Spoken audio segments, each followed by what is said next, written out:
Well, thank you for your time. Yep. It's very early in the morning for you.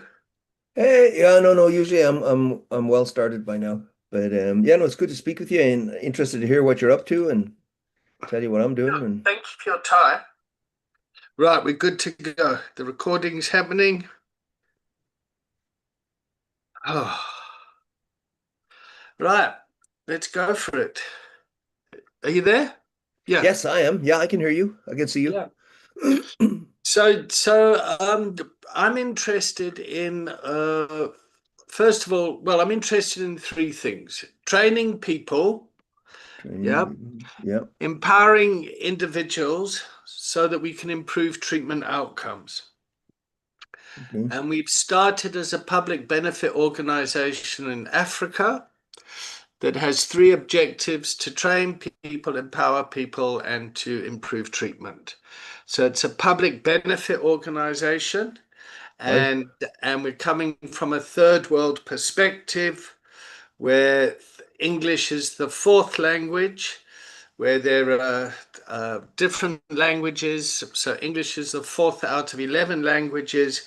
So the way that we treat westernized wisdom needs to take in the cultural context around that Yeah, as yeah, well. for sure, for sure. And I come from a lived experience background. Yeah, but I'm not a medical doctor like yourself. Yeah. So that's what my interest is, and to use technology to get as much wisdom out to the world as possible, and to yeah, to bring our hard-won experience to the world. Right, right, right. Yeah. That that's really interesting and a space that and that challenge that I don't really know anything about and would be something of very significance if anyone asked me to help with that. I think, as you know, I mean, I live in long-term recovery. Um, I know you and I have spoken before. That's a personal journey. It's for me, it's been a non-linear personal journey, and that differs from the let's say the traditional Western medicine focus on are you in remission, ticking boxes, have you drunk less or not drinking? And I know we've spoken in the past that recovery is a way, as David Best says, better than well. It's a very different space. So for me in British Columbia, we seem to run from crisis to crisis. So the emphasis is on the word addiction, addiction, and really there's very little emphasis on recovery. And in fact, if anything, it might be that because people don't understand the concept or the word recovery, it can become a bit of a loaded word or a charged word that some people misinterpret as some kind of, it must be abstinence from the get-go and so there's a whole lot of misinterpretations. But for me, um, I think you also know that I've worked for many, many decades in the workplace and, was asked to help develop addiction medicine policies for unions and employers and people with addiction. And I've always observed that that's often a very late stage approach. People are quite sick, and then we get into debate over whether they want to carry on doing what they're doing or not. And then if it's a safety sensitive workplace, there's people arguing over whether you should be at work or not. So I've really, I hope, moved past that, and recovery or getting better uh, is important for me, especially where it meets the workplace. So that's, I guess, what's been key for me in the last few years, several years. And I think that's a protective factor, not just for workers, but in fact for the workplaces. And, of course, the workplace matters in recovery. We spend most of our waking hours at work, um, more than anywhere else. So I would argue that recovery that ignores the workplace is actually incomplete. But we certainly, I can't speak about your situation, but we don't do that. Physicians, clinicians, therapists, rarely, if ever, ask about what, hey, David, where do you work? What do you work at? What kind of social capital? Those kinds of questions. So anyway, that's a bit of the space um, that I've been moving in, and particularly the construction industry, which has got itself, a reputation for a really complicated workplace and a quote bad place when it comes to drug and alcohol. I'm finding just an amazing number of men and women who want things to be better for workers that are experiencing problems. They want to get help earlier, and they want to try to create social capital and recovery capital that is positive for a person's recovery as they return to work. So that's me hogging the mic for a bit about what has become important in my world over the last 5 or 10 years. And Well, we and I'm not, and I'm thinking what you're saying. I don't know how important with the organization you're with, how important people consider employment, or if that's included in anything. So so interested to it's hear. so it's vital. I mean, we take a systemic approach. So just when somebody comes into treatment, not only must you work with their family as well, but also try and involve the workplace or where they're going back to. Right. And the other problem in the workplace is often there's a family member in the workplace that's impacted by what's going on at home. So where the workplace environment just says, we haven't got this problem in our organization, there Yes. will definitely be people within the organization that have that problem at home, which impacts productivity. Yep. So, Absolutely. Yes. so Yes. I'm at work and I'm worrying about, you know, it, is the Yeah. PlayStation going to be at home when I get home tonight? Yes. Yes. And I Yes. can't say anything about it in the workplace because I feel a lot of shame around it. And if I talk about it in the workplace, people are going to judge me as being a bad parent or whatever. And then that adds stress on the individual and the role that they're showing up in the workplace to do. Right. And when the person does bring the conversation to the table, the workplace doesn't know how to handle this hot potato. And then they'll go, well, this isn't an IT issue, this is an HR issue. Go off to HR, and then they arrive at HR, and then HR says, yes, we love you very much, we value you, we outsource this stuff to an EAP provider. Go and have 6 sessions with an EAP provider, phone them up, hello, I'm so and so, and the person often at the other end of the phone doesn't understand the workplace context. Yes. Yeah. Yes. And the person will be allocated 6 or 8 or 12 CBT type sessions, which has no context of the business environment and the workplace environment. And Yes. until management and leadership and the professionals in this area understand the systemic side of it and include all of the voices, we're going to continue to get this problem that escalates into a crisis. And then when the crisis happens, then we react. Right. And Right. and Right. that doesn't help anyone. Yeah, it's interesting. I don't think I don't think it's hugely dissimilar here, and No, no, probably, it's the same the world over. yeah, yeah. So I think we have organizations that were very prescriptive about their addiction policies, or you must get, independent medical exams and monitoring, and years ago I did those things, but I don't I don't see them as really, really changing the culture and being helpful. And then, as you say, I think they say, okay, we should do something. So we'll buy some EAP services. And this isn't to diss EAP services, but when you're in northern British Columbia and, the temperature is -20 and you're on a building site and you're phoning an EAP in Toronto or Montreal that doesn't know anything about construction, the workers tell me like it's not worth it. They don't understand what the pressure of the industry is, deadlines, what I have to do. We've no wiggle room to lose men and women off the site for extended times and so forth. So yeah, I think I think it's some And that's a employers. disconnect. That's Yeah. the huge disconnect that happens.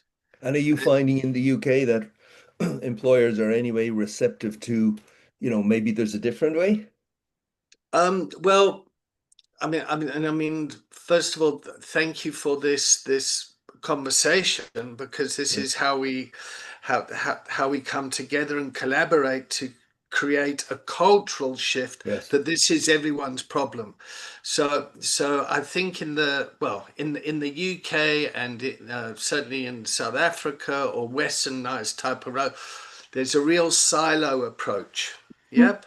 So just like you can't get housing until you get sober, you can't get sober because you haven't got housing. There's Yes. Yes. Yes. that sort of system is changing a little bit, and the if you look at a similar thing in the workplace environment, that's the sort of culture that needs to change in the workplace environment. So I think the workplace environment needs to be skilled up to have these conversations like they would any other type of illness that impacts the workforce. Right. Yeah. And Yeah. when that goes into remission. So whether it's a lifestyle illness like diabetes or yeah, Yeah. things like that. So mental well-being is an important thing to manage wherever you are in the world. So, like addiction as an illness impacts everyone the same.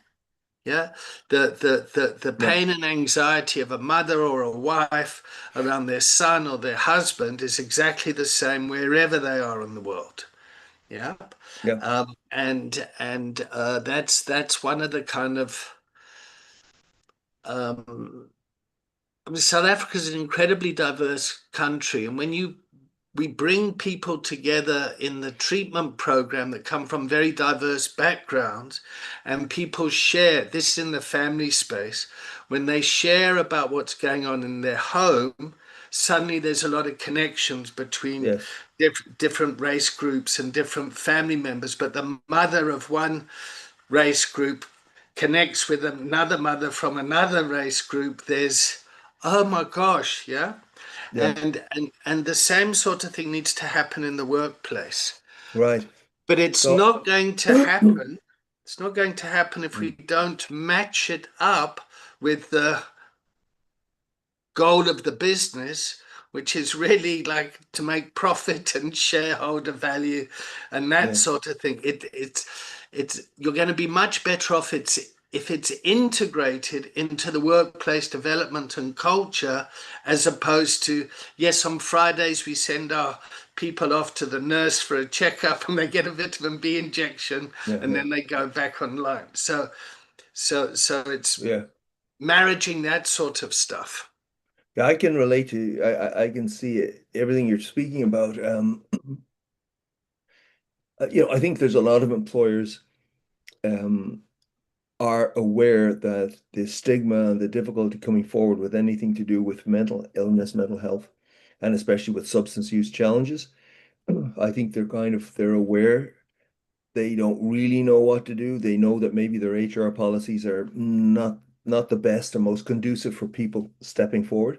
And they want to help, but at the end of the day, they want a productive, safe workplace where workers don't, the turnover isn't happening all the time. They recruit good people. So I mean, they've got an agenda that I don't think is totally, different or bad about when you're trying to put a recovery inclusive or recovery informed workplace, uh, in.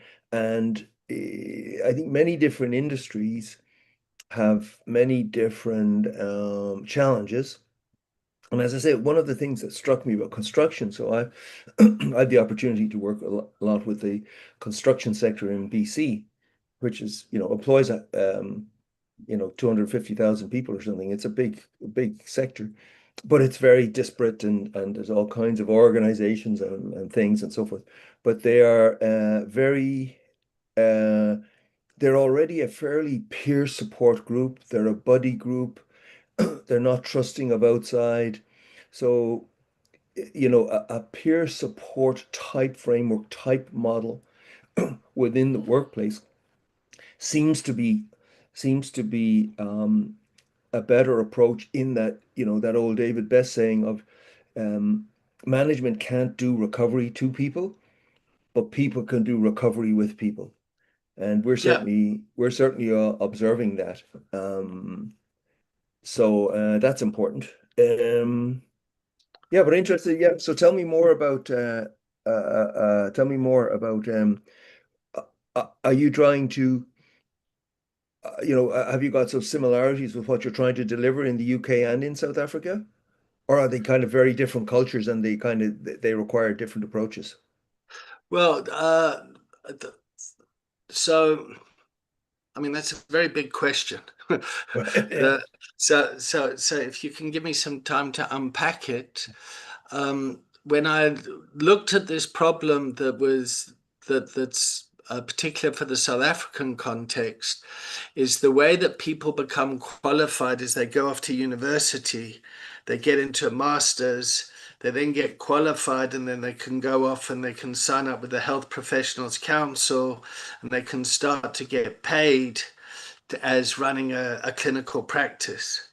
And the problem there is there's a bottleneck at the universities of getting people out to address this huge problem. Right. And then when you go out there, how do you address that cultural differences? Yep. And so how do you address that? Yeah. Right. And where peer support is good is it brings the relationship closer together. So it's much easier for me to talk to you about this because we lay bricks all day and we've got to watch out for the forklift and we've got to keep an eye out for Um, the crane. And yeah. there's a lot of like pressure and the mixer's late or whatever, and we normally go to the pub at the end of work and we sit down and we de-stress in that sort of environment. Yeah. And to have someone come in that's kind of got an academic background and all that and no context, that gap is too big. Yeah. I agree. So Yeah.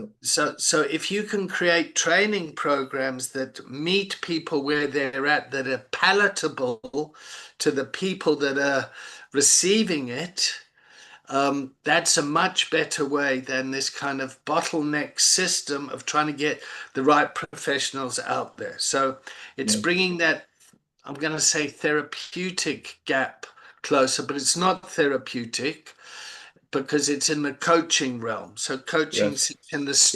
Yes. strengths based realm. But when you Mm. have a conversation with someone in that space, it can still be therapeutic. Yeah. Yeah. So if I take an executive coaching role, yep, I'll go and I'll speak to an executive about the challenges of leadership and running a business and all that sort of stuff. And it might help them, give them the space to break the loneliness of leadership. And then that leader feels relieved that he's got somebody to talk to, which then feels therapeutic to them. Yeah. But it's not therapy. Does that make Yeah. sense? Yeah. So it ties in very closely with what we're doing in a program that we have labeled four words: peer support, recovery, navigator. So I, I believe there is a huge benefit to have, lived experience, although this has become a bit of a buzzword of what does this mean. And I think people can have direct, I think as you and I are speaking about, or they can have indirect lived experience. Family members who really get to see the craziness of this disease and the sanity of recovery. So indirect and direct lived experience, but also we've done some courses and some educational sessions where people have learned experience. They've really tried to learn more and understand this and add it to their quiver of tools they have to approach mental health, substance use, all that. Now, I think we would agree that just because you have, say, direct lived experience doesn't necessarily make you an instant best peer support person. I mean, No, it sometimes makes you a liability if you're not careful about it. that's right. Yeah, I think Yeah. you could do tremendous damage. So what we've been trying to do is harness the energy and the compassion and of some of those people and try to put some boundaries around it.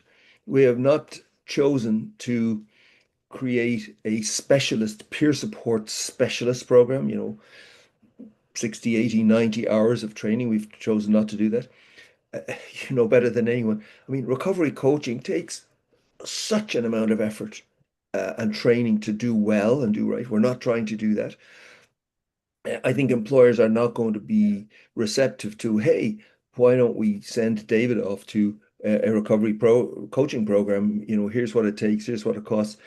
So what we've done is we've really boiled it down to peer support, being aware of a strengths-based approach of what's out there that can be helpful for someone who wants to rebuild their life and move forward in their version of their recovery. So it's a navigator of being a resource reservoir, knowing phone numbers, being aware of stuff. And again, I don't know in the UK or South Africa, but in British Columbia, it seems that every month almost telephone numbers change or the program changes or you thought you had a resource there this month and then it seems to have changed or you got a phone somewhere else. And when people are not well, it's impossible to navigate. So we're Yeah. doing a very simple helping people. So the content of our training day obviously includes modules on addiction, but especially recovery capital, confidentiality, boundaries, big on boundaries, what you're taking on, what you're not taking on. How can you then maybe respectfully and gradually impact workplaces to have them more recovery aware, more recovery inclusive?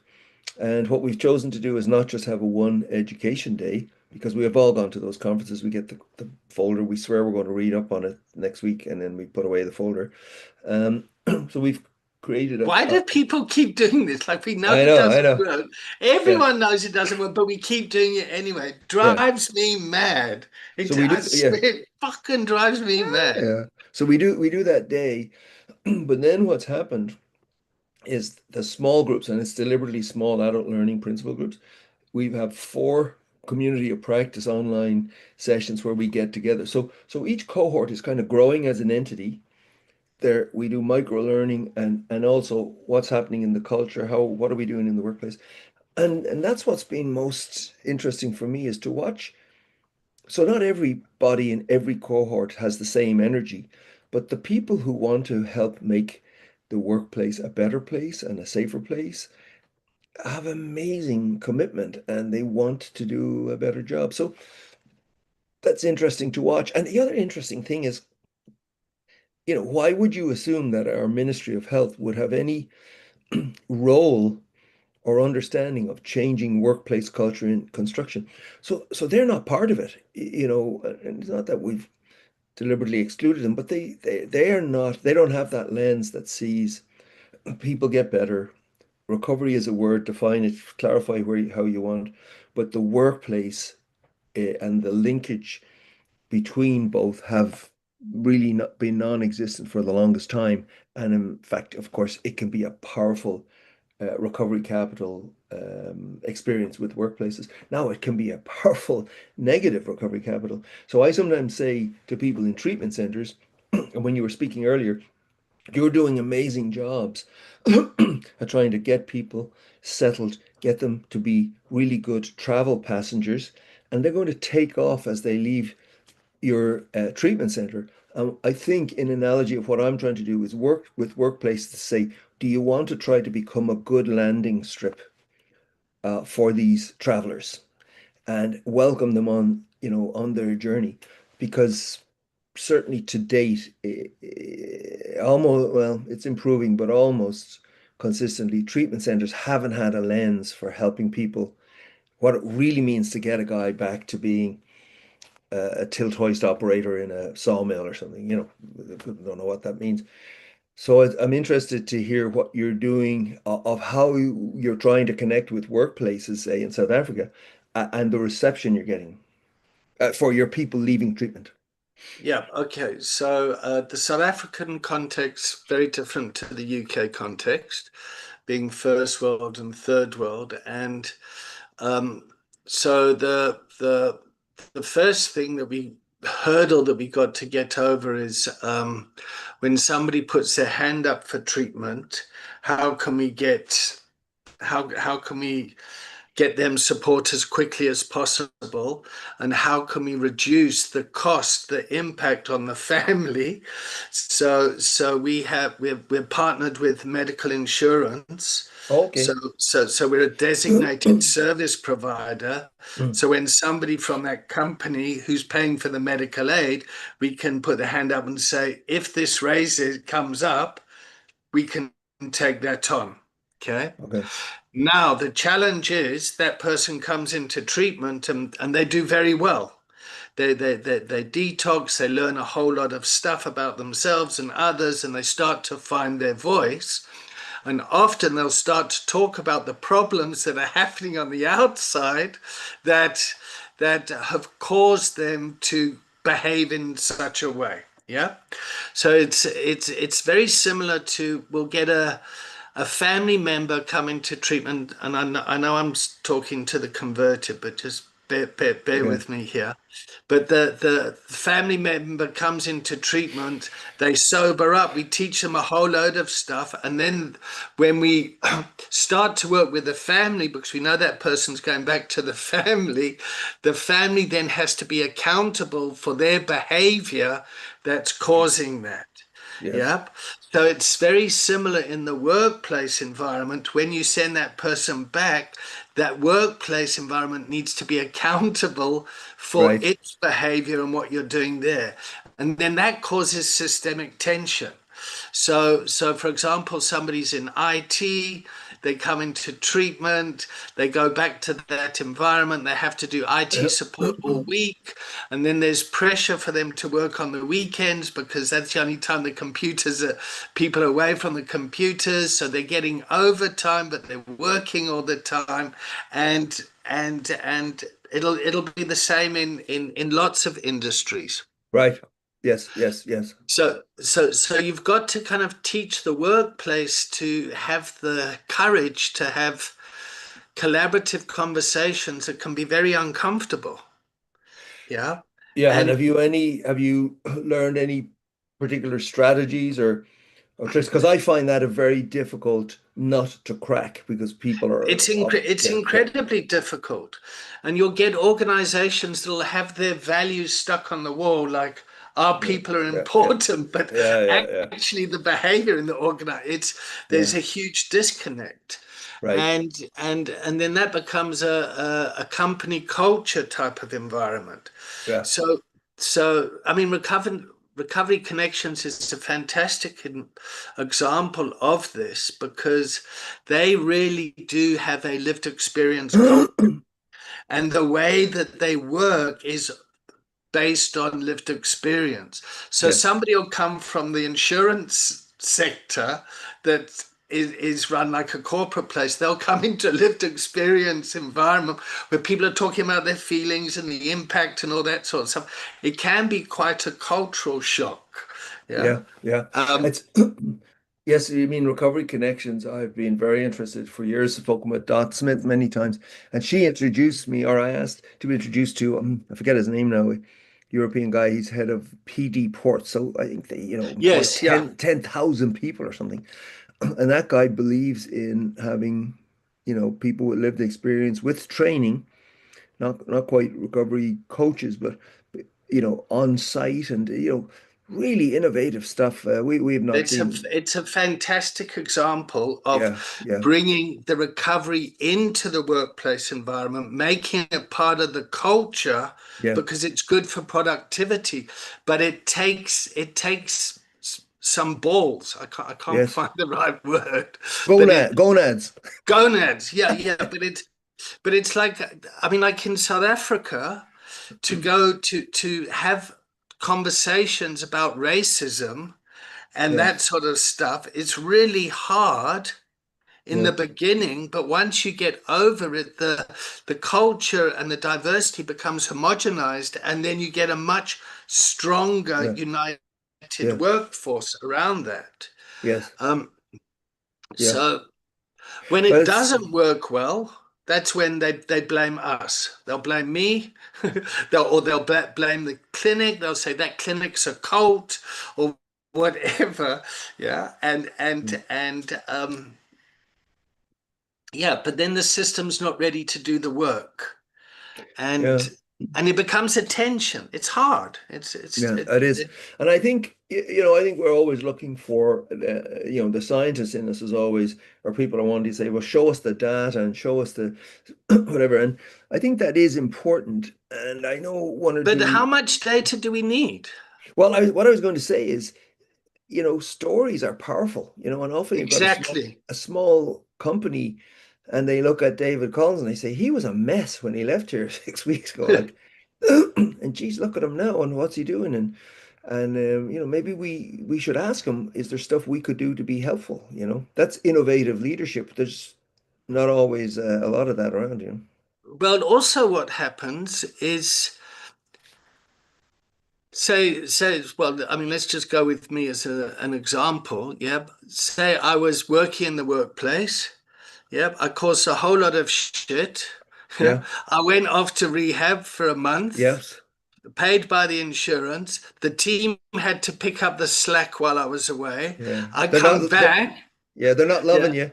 they're not loving me. I come back all bright-eyed, bushy-tailed. I show up on time. I work, my productivity improves. People kind of praise me for whatever. The rest of the team members can often have their noses put out of joint, and then you get the same dysfunctional Yeah. Yeah. behavior happening in the team Yeah. that happens in the family. And the team need to be supported. They need to understand and be loved up, for want of a Yeah. better word. Yeah. It's like, fuck, it must have been really hard working with this guy. And Yep. and just to give that voice some space and Right. some acknowledgement. So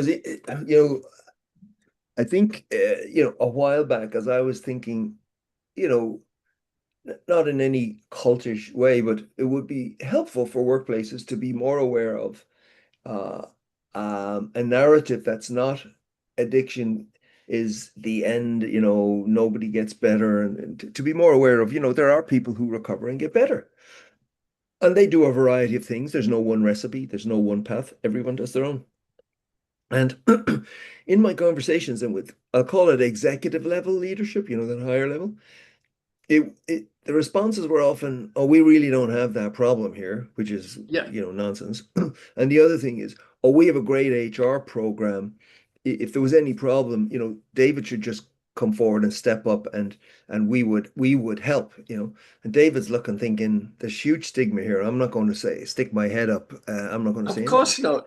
Yeah. So what's happened is, as we've kind of moved more to I'll call it the coalface level, and spoken with people in the workplace, they've said, oh, we have a huge problem. The management doesn't understand it, but we would like to know more about how to create a better culture around here.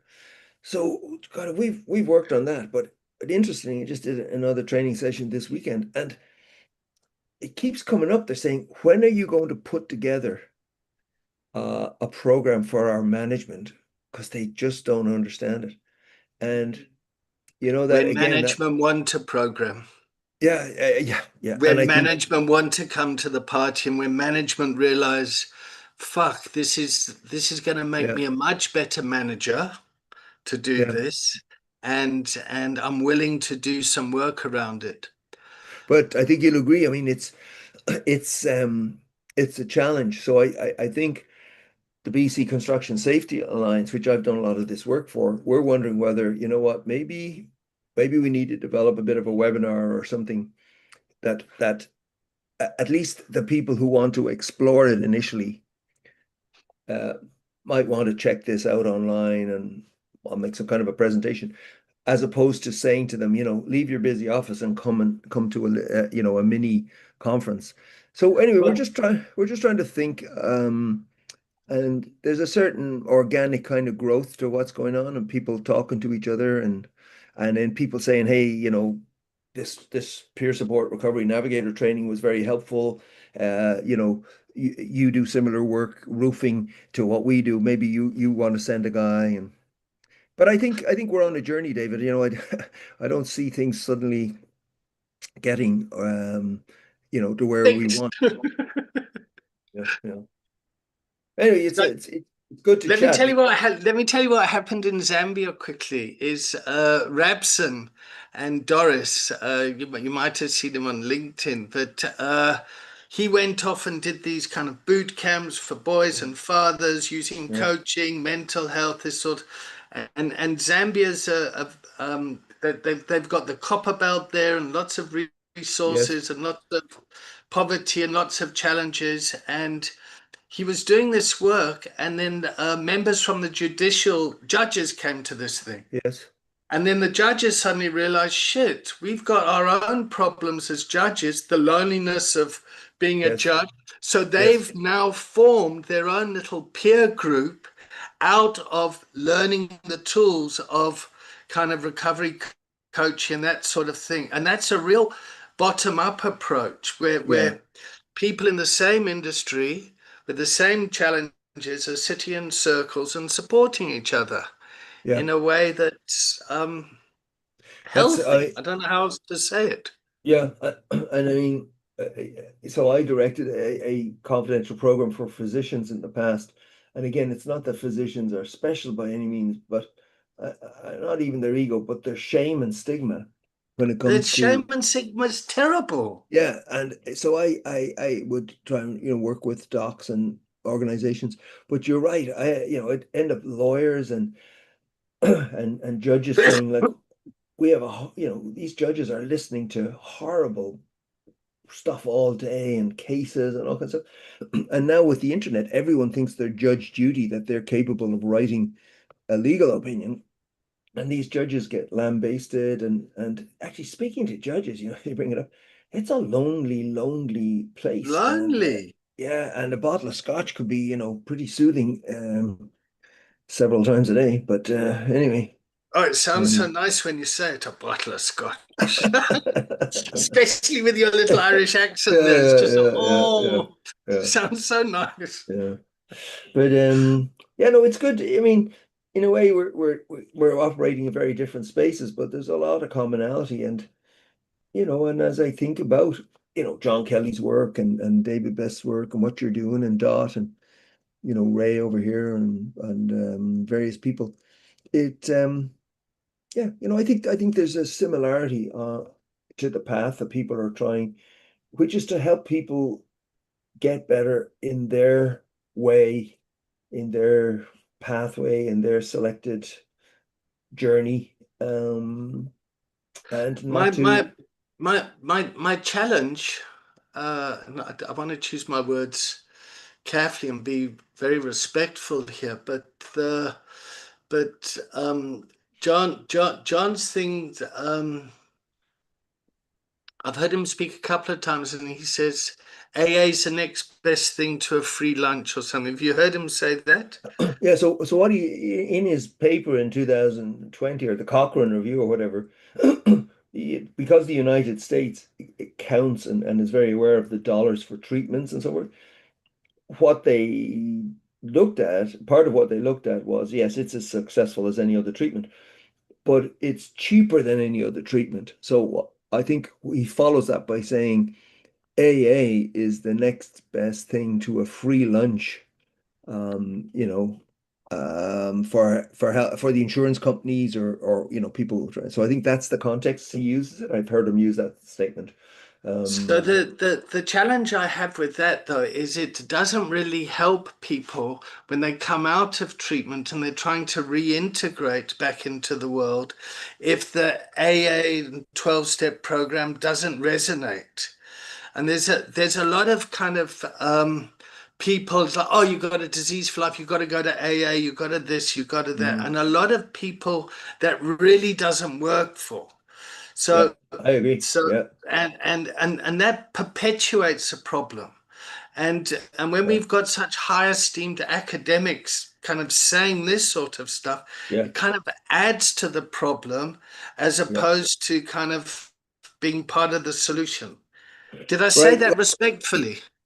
Yeah, and I think what I took out of his the Cochrane Review paper with him and Keith Humphreys and others, and listening to him, is he saying we didn't study other mutual support processes, but the evidence seems to be that mutual support is a healing process. We just studied Alcoholics Anonymous, and we found, positive on that side. But I couldn't agree with you more. I mean, I've been accused of, oh, you only recommend AA, which I don't, but I don't know people who can do it by themselves. The mutual connection with other people who are having, working on making their life more positive with their mental health, their physical health, their social health, their citizenry, you know, and whether that's joining Amway, whether that's Life Ring, Smart Recovery, Recovery Refuge, whatever it is, it could be just a Islam. hockey, Islam, it could be a hockey group, it could be whatever. It's connected, I think, with people who are trying to live that life. And going back to, I think it's Billie Jean King's famous statement of, when she was asked about being a woman in tennis and is this important for you? This is you're one of the first women. And she said it's terribly important for young girls, because her statement is, to be it, you have to see it. And I believe in that. I don't think anyone can understand any version of recovery or rebuilding if they're not getting an opportunity to at least talk to someone who's kind of gone on that journey, or whatever. And I don't, to me, it doesn't matter whether it's AA, NA, Smart, Life, it doesn't matter. So, so then It's, it goes back to going back to storytelling. yeah. And but how do you make sure you come across the storyteller? Well, there are two things, because you need the storyteller, but you need the people to be able to listen to the story as well. So Yes. I'll always say the problem in the world isn't the person telling the story, it's the inability of the listener to hear the story, to listen to the story. I agree. And I would say that as a listener, how the storyteller tries to approach me, if the storyteller is telling me what to do, well, I mean, this as a recovery Yeah. coach, right? We walk with people. We're looking for them to be self-directed. We're looking for them to come up with their plan. And I think good storytellers know how to do that, and poor storytellers don't. They tell people what to do. They drive them away. Um, but yeah, no, it's interesting stuff, interesting times, and it always will be, I think. Yeah. Okay, so as we kind of head towards the end of this story, Yeah, yeah, yeah. how do you think technology can help us in our mutual goal, purpose? Uh, Yeah. Yeah, I don't know if I formulated exact opinions on that. I know before COVID, I used to think that if we were talking about any kind of mutual support experience, it really had to be face to face and in person. And I wasn't really keen on online, but I've seen good online offerings do very well. So I think technology is helpful to decrease the isolation if you're living in, rural Essex or somewhere, and you're trying to connect with somebody. That could be pretty helpful. I mean, we've always now got phones and FaceTimes and things like that. I don't know your experience on apps. I kind of I went through a phase of trying to do some kind of a deeper dive into looking at apps and so forth. And I probably should revisit it because it's several years ago and they're probably much improved. But I kind of was wondering whether I was getting, it's hard to find literature that really, is this work? And I think I think what I was finding was people will engage in it, just like smoking cessation or weight loss, for several months, but then they don't seem to, or I couldn't find evidence they seem to continue, on a one-on-one kind of app. So I'd be interested if you've any thoughts or experience on that, or what your thoughts are on technology.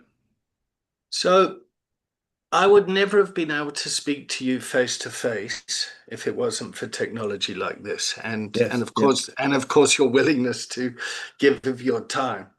But sitting here and talking to you and listening to your wisdom has been very beneficial for me personally. It's kind of helps me with my self-esteem and my blah blah blah. Yeah. And yeah, I mean that's therapeutic. Yeah. I mean, I've Yeah, had a yeah. lovely conversation with you. Yes, and me too. And I have an anxiety about relationships. Like, oh fuck, it's really important that I build Yeah, a relationship with Paul and yeah, that. But that would never have happened to me if I had to go the academic journal route, write a paper, meet you at a conference. yeah, yeah, So yeah. so for me, this has been a breaks down barriers. Yeah. Right. So that's a good thing. The other thing is technology needs to be part of an ecosystem. Yep, it needs to be used in a way that enhances the human relationship, as opposed to becoming a tick box on a computer that's a spreadsheet that fills a report that kind of gets like that like sitting here now capturing the transcript, writing that up, extrapolating the wisdom from it. If you can get tech to do that, that's just going to make it much more efficient for us to go out and do what we want to do, in terms of like building the human connection to bring the best out of that individual. Right. So I'm all for it. And the third thing is, me and you, we've been around when technology wasn't around. Yeah. Yes. And the youth of today have grown up, so it's a part of them. Yeah. Yes. And and so, for example, we used to take people's phones off of people when they came into treatment. Yeah. And then we realized that this is far too traumatic for people to give up their phone, because it's become a part of them. So we've had to adjust our program for the world that people are living in. Right. And yeah. So the way that we deliver information, the way that we monitor people, the way that we support people pre and post treatment, wherever they are in the journey, I'm all for it. Yeah, I can see that. What do you say to the individual who says, I'm full of shame and guilt. My real problem is, alcohol and cocaine, my marriage, but I reached out to the EAP and I just didn't feel I could tell that. So I'm being followed up for what's assumed by the EAP provider or the GP or someone to be depression. And we're doing, it's very remote and very distant. And do you think there are any challenges? I know we don't, necessarily do therapy per se. Do you think there are challenges about honesty and candor and the like with Definitely. yeah, with remote, yeah, Definitely. I mean I mean we developed stuff for this environment. Yeah, you see yeah. that? That's the Oculus, yeah? Oh yeah, And and then people can show up in avatars. So they show yeah, up and they're not even themselves, right, to try and confront some of that sort of stuff. If yeah, personally, it's not my thing. I suffer yeah, from yeah, epilepsy, so that's yeah, not going to work for me. That yeah, environment. But if somebody was to phone up and talk to me like you just talked to me, yeah, I would say, of course we can help. You yes, know, yeah, let yeah, let's yeah, just start to talk. What and to build rapport there. yeah, I mean, the most important thing out of any coaching session is the client comes back for a second session. That's the yes, that's yes, the yes, the only goal from the first session. yeah, Yeah. yeah, yeah. And and How and true. most people, when they talk to me, I'll say, "Hi, how are you?" They go, "No, I'm fine, thank you." I'll say, most people when they come to talk to me, they're not fine. I promise Yeah, you. I'm yeah, I'm yeah, quite low down the ladder. yeah, yeah, And yeah, then people laugh and then they open up and then they'll yeah, talk about their yeah. marriage. And I'll say, well, don't ask me. I've got three ex-wives. And then they laugh and then they open up even more. Yeah, And yeah, and yeah. so Well, I tell you, it's been fun speaking with you, and maybe we should, give it a few months or a year, or I don't know what, and come back and swap some notes again. I'd love that. Yeah, I'd yeah, love yeah, that. yeah. Okay, The okay. Well, I'm probably going to run. Got a little bit of granddad duties to do, and I will keep in touch. I appreciate here the opportunity to connect and chat, and look forward to doing it again. Thank you very much. And so we're good to put this up on the site. We've got 31 subscribers. Okay, well, yeah, sure. Yeah, let's do that. And as I say, yeah, we'll keep in touch. And if there's anything very remarkable happening here, I'll let you know, and vice versa. Cool. I'll see you on the eye care call soon Maybe sometime. on the eye care. Yeah. Okay. Thanks, David.